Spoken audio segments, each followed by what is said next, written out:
50s America, the era of the killer tomato and the 50-foot woman, and when the Detroit motor companies were run by little green men. This was the age of the dream car, cars that could fly or float, cars that were powered by jet engines or had onboard nuclear reactors. Cars so silly they never made it past the concept stage, until a man from Dorset decided that the X2000 would be the perfect runaround.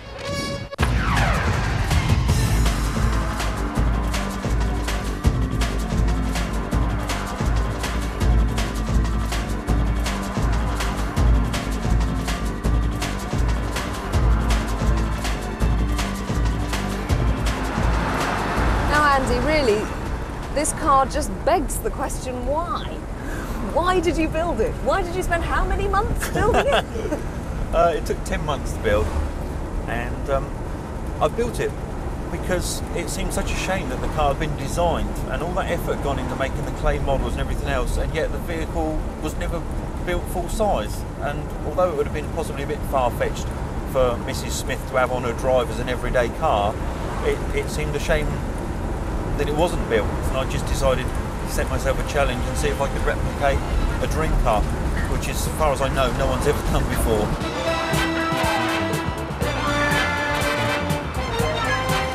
They were never meant to go on the production line, were they? Not as such, not in their entirety. What they did, especially the big companies, Ford and General Motors, they designed some radical, for the majority of the time, radical vehicles. And if, say for instance, the public looked at this and out of 1,000 people, 900 people said, yes, we like the seats, or yes, we like the tail lights, then you would usually find that within a year or two of that design project being made, that was out there for the public to buy. That new model for the following year would include those details. All they were designing was aesthetically pleasing sculptures that the public were going to part money for.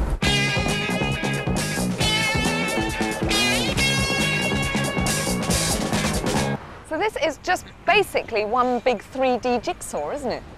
Yeah, I only had a photograph to go on, but basically that acted as the plan, and then it's a case of making what you're building look like the photograph if you're doing a replica.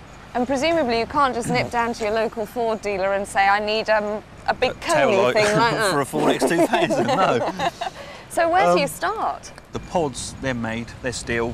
So you'd get somebody to make these up for you? You I made them, yeah. Yeah. Taillights are 59 Ford, from standard production 59 Ford. The rear windscreen, that's from a Jensen Interceptor. The seats are XJS. The dash panel itself, the speedometer's from a 61 Chrysler. The windscreen, I was looking for a screen for this to give it the same shape as the plans. And that is the tailgate from a Renault 25, complete with its frame. Really? So it's a back-to-front car, effectively. You've got certainly the back a of the car back-to-front screen, yeah. These are the things I really love, though. I just love these points on the wheels. It's like something out of Wacky Races. You think knives are going to come out of it. That's or what it looks like, doesn't it? Yeah, it does, yeah. They're just Dunlop chrome wires, and the point in the middle is a wall spotlight from a big furniture store. And the front of it, I mean, it is just sort of gloriously weird.